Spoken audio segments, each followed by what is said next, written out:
Nitish Kumar ji CM नहीं बनेंगे 2025 में, चाहे कोई भी जीते। और हम ऐसा क्यों कह रहे हैं, आइए जानते हैं। नमस्कार, आदाब, सत श्री अकाल, मैं Abhay. Welcome to the episode 13 of predicting politics. एक चीज तो कंफर्म है कि अगर आरजेडी जीता तो पक्का ही नीतीश कुमार जी सीएम नहीं बनेंगे। लेकिन अगर एनडीए जीतता है तो भी नीतीश कुमार जी सीएम नहीं बनेंगे। आप क्रोनोलॉजी समझ लीजिए। देखिए, अभी रेल हादसा होता है और कई रेल हादसे हुए हैं। जो हमारे रेल मिनिस्टर है वो इस्तीफा नहीं देते हैं। उनको इस्तीफा देने के लिए हर तरफ से घेरा भी जाता है तो भी नहीं देते।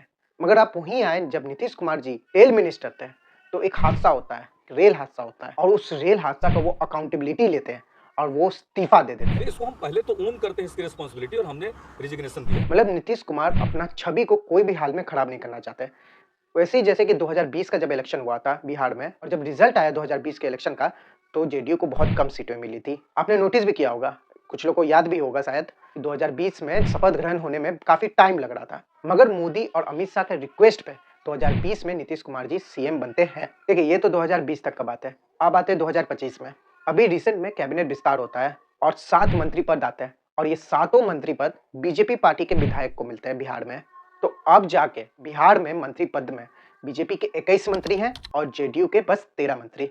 बल्कि जेडीयू का ही पार्टी का चीफ मिनिस्टर है, तब भी जेडीयू के 13 मंत्री ही इस मंत्रिमंडल में है। इसी से साफ पता चलता है कि बिहार में एनडीए गठबंधन में बीजेपी का इन्फ्लुएंस ज्यादा है। तो 2025 में जब इलेक्शन होगा तो हमारी टीम ने एक चीज प्रेडिक्ट किया है, जेडीयू का परफॉर्मेंस 2020 के ही जैसा रहेगा। तो इन 5 सालों में जो 2020 से लेकर 2025 है, बिहार में कुछ अनएक्सपेक्टेड सा नहीं होता है। मतलब कि नीतीश कुमार जी जो 5 साल तक 2020 से 2025 में सीएम रहे, इस बीच में कुछ अनएक्सपेक्टेड, कुछ अलग नहीं होता है बिहार में। जो हो रहा है वो होते जा रहा है। तो इसी कारण से कुछ सीट में उछाल देखने को नहीं मिल सकता जेडीयू का।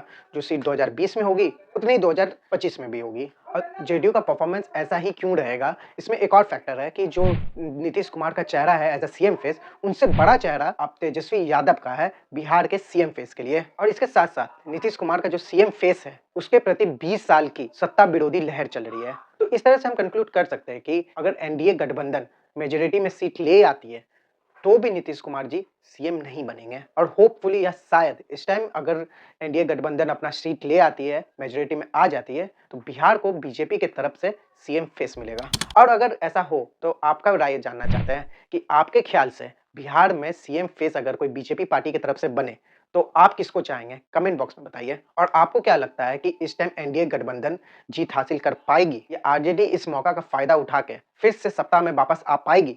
कमेंट बॉक्स में जरूर बताइएगा। और आपको अगर ये वीडियो पसंद आया तो डेफिनेटली लाइक कर दीजिएगा, और ऐसी प्रेडिक्टिंग पॉलिटिक्स के लिए चैनल को सब्सक्राइब कर लीजिए। और इस मंत्रिमंडल विस्तार के बाद बिहार का चुनाव इंटरेस्टिंग से मोर इंटरेस्टिंग की तरफ चल गया है। अब तो मजा जरूर आएगा।